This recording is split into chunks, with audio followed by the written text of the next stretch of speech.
అహంకారం. చాలా కాలం క్రిందట కుముదుడు అనే మహర్షి విష్ణువుని గురించి ఘోర తపస్సు చేశాడు. కొంతకాలానికి విష్ణువు లక్ష్మీ సమేతుడై ఆయనకు ప్రత్యక్షమయ్యాడు.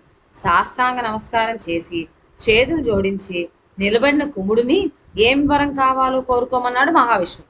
ఏ కోరికలు లేకుండా కేవలం విష్ణు దర్శనం కోసమే కుముదుడు తపస్సు ప్రారంభించాడు.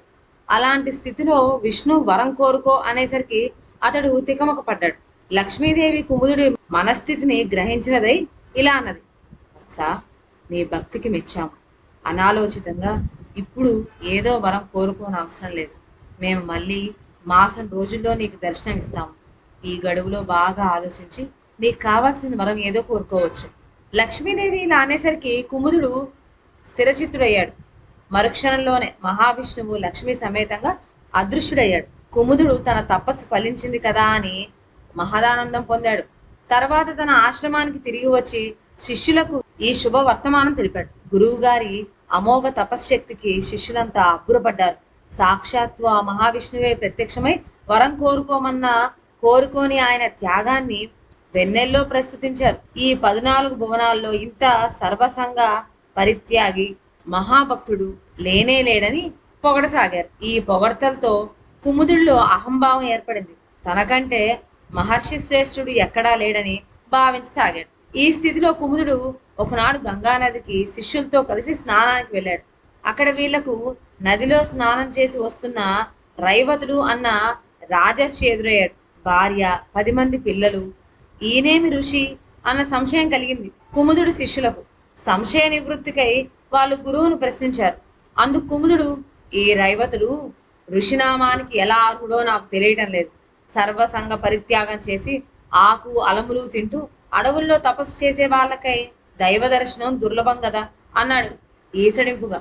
అలా అన్నాడే కాని కుముదుడికి తన జవాబు తనకే సంతృప్తికరంగా లేదు. సరే, విష్ణుమూర్తి ఇక కొద్ది నాళ్ళలో ప్రత్యక్షమవుతాడు కదా, ఆయన్నే అడిగి సంశయం నివారణ చేసుకుందాం అనుకున్నాడు. నెల రోజులు జరిగిపోయేసరికి విష్ణుమూర్తి లక్ష్మీ సమేతుడై తిరుగు కుముదుడికి ప్రత్యక్షమయ్యాడు. వరాలు కోరే సంగతి మర్చిపోయిన కుముదుడు రైవతి రాజర్షిని గురించిన తన సంశయం తీర్చవలసిందని విష్ణుమూర్తిని అడిగాడు.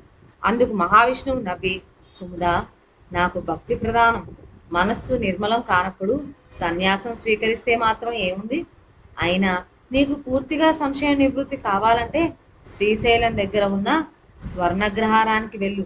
అక్కడ సుధర్ముడు అనే ఆయన వల్ల సంశయ నివృత్తి కలుగుతుంది అని చెప్పి అంతర్ధానమయ్యాడు. తర్వాత కుముదుడు తన శిష్య బృందంతో శ్రీశైలానికి బయలుదేరాడు. కొన్ని రోజులు ప్రయాణాంతరం అక్కడికి చేరాడు. ఒకనాటి ఉదయం శిష్యుల వెంట పాతాళ గంగలో స్నానానికి వెళ్ళాడు. అందరూ స్నానాలు చేస్తున్నంతలో ఒక ముసలి వచ్చి కుముదుడి కాలు పట్టుకున్నది.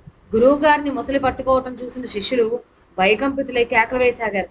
కానీ కుముదుడు నిర్భయంగా దానికేసి తీవ్ర దృక్కులతో చూచాడు.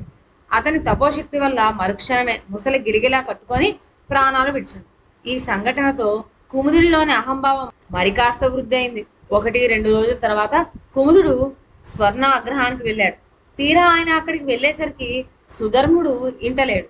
సుధర్ముడు భార్య ఆ సమయంలో తలుపు పక్కనే కూర్చొని ఒక పాత చీర చిరుగులు కుట్టుకుంటూ ఉంది. కుముదుడిని చూచి భర్త వచ్చే వరకు ఆ బయట అరుగు మీద కూర్చోవలసిందిగా చెప్పింది. తన వంటి గొప్ప ఋషికి తగిన మర్యాద జరగలేదని కుముదుడికి చాలా కోపం వచ్చింది. తలుపు చాటున కూర్చొని ఉన్న సుధర్ముడి భార్యకేసి తీవ్ర దృక్కులతో చూశాడు. కానీ ముసల్లాగా ఆమె గిలిగిలా తన్నుకొని కింద పడిపోలేదు. దీనితో కుముదుడికి తన తపోశక్తి మీద కొంత అపనమ్మకం ఏర్పడింది. అంతలో సుధర్ముడు అక్కడికి వచ్చి అతిథులందరినీ గృహంలోకి ఆహ్వానించాడు. కాసేపటికల్లా వంట సిద్ధం చేసి అందరికీ భోజనం వడ్డించింది సుధర్ముడి భార్య. కుముదుడు విస్తరి ముందు కూర్చున్నాడు. వంటకాలు ఏ కారణం చేతనో చాలా చల్లగా ఉన్నాయి. కుముదుడికి చాలా కోపం వచ్చింది. అతడు హేళనగా, సుధర్మ, వంటకాలన్నీ తగిన వేడిమిగా ఉన్నాయి అన్నాడు. సుధర్ముడు కుముదుడి హేళనను గ్రహించాడు. స్వామి, అయితే ఈ విసనకర్రతో విసురుతాను అంటూ చేతనున్న విసనకర్రతో విసరసాగాడు. నిమిషంలో కుముదుడి విస్తట్లోని పదార్థాలన్నీ వేడెక్కి పొగలు వేడవసాగినాయి. కుముదుడు ఆశ్చర్యపోయాడు. చెయ్యి కడుక్కునేందుకు బావి దగ్గరికి వెళ్తే అక్కడ మరో వింత దృశ్యం కుముదుడిని కలవరపెట్టింది.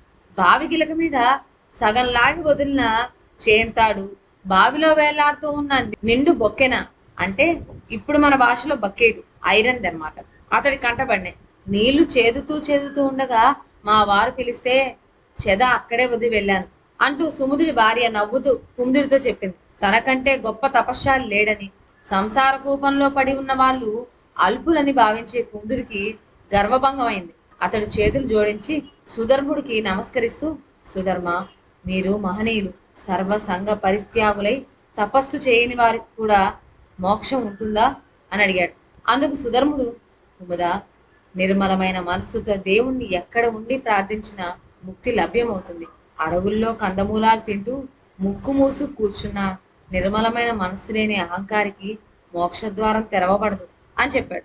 ఈ విధంగా కుముదుడికి సంశయ నివృత్తి కలగటమే గాక అహంకారం కూడా నశించింది.